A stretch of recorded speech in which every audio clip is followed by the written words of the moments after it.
출애굽한 백성들이 제일 처음 만나게 되는 어려움이 바로 홍해의 어려움입니다. 이스라엘을 곤경에 빠뜨리려고 하신 것이 아니라 바로의 군대를 깔끔하게 정리하고자 하신 것입니다. 하나님의 의도는 더 이상 그들이 추적하지 못하도록 여기서 결판을 내시겠다 하는 그런 의도가 있었던 것이죠. 막다른 골목에 가더라도 하나님을 아는 사람은 하나님의 뜻이 계시겠거니 하고 생각을 하는 거예요. 하나님을 모르는 사람들은 나 이거 죽었구나 하고 생각하지만 하나님이 어떤 분이신지 아는 사람들은 내가 어떤 공경이 있어도 하나님께서 이렇게 하신 이유가 분명히 있다고 생각하는 거예요. 이스라엘은 그 하나님의 뜻을 보지 못했습니다.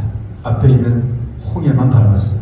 그리고 뒤에 쫓아오는 애굽의 군대를 보고 기겁을 했습니다.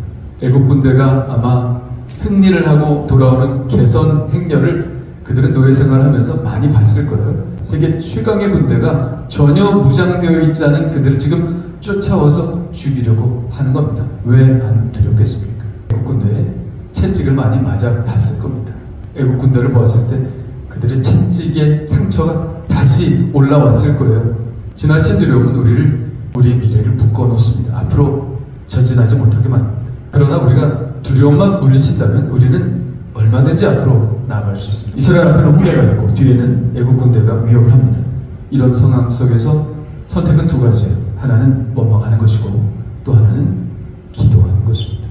그러나 그들은 기도를 선택하지 않고 원망을 선택했죠. 제가 하나님이면 화가 날 법도 합니다. 출애굽한 게 얼마나 큰 기적입니까? 이미 큰 기적이 일어났어요. 10가지 재앙을 통해서 하나님의 살아계심이 이미 증거되었습니다. 당자 죽음까지 다 봤잖아요. 그런데 그 하나님의 능력을 보고도 곤경에 처하게 되니까 또 원망했습니다. 그러나 하나님은 그들을 꾸짖지 않으십니다.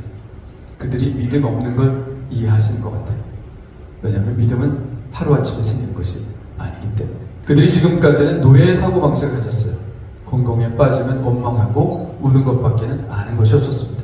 그들은 믿음으로 사는 법을 배우지 못했습니다. 그러면서 하나님은 당신이 어떤 분이신지를 나타내고자 하셨죠. 새로운 삶의 방식을 배워야 했고 하나님의 백성으로 이제부터는 살아야 하기 때문에 하나님이 이런 연단을 주시는 것이죠. 원망의 삶의 방식으로 지금까지 살았다면 이제는 기도의 삶의 방식으로 전환하기를 원하시는 것입니다.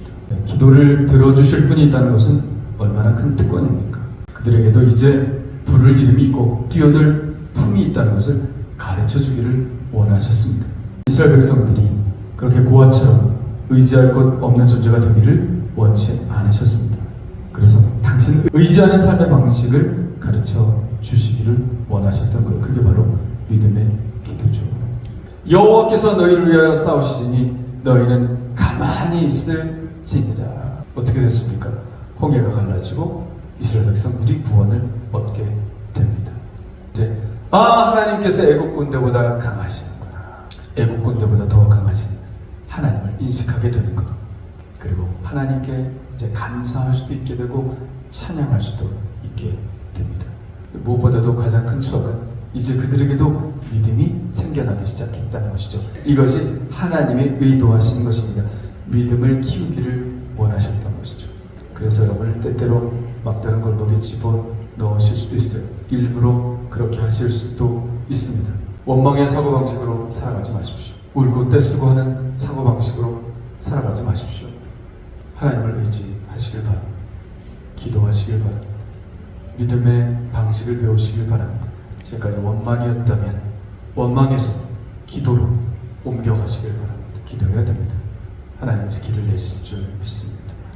여러분 절망하지 마시고 낭망하지 마시고 하나님께서 홍해를 여셨듯이 여러분을 향하여 그 길을 여실 줄 믿고 기도하시길 바랍니다. 하나님께서 반드시 그 길을 열어주실 줄 믿습니다.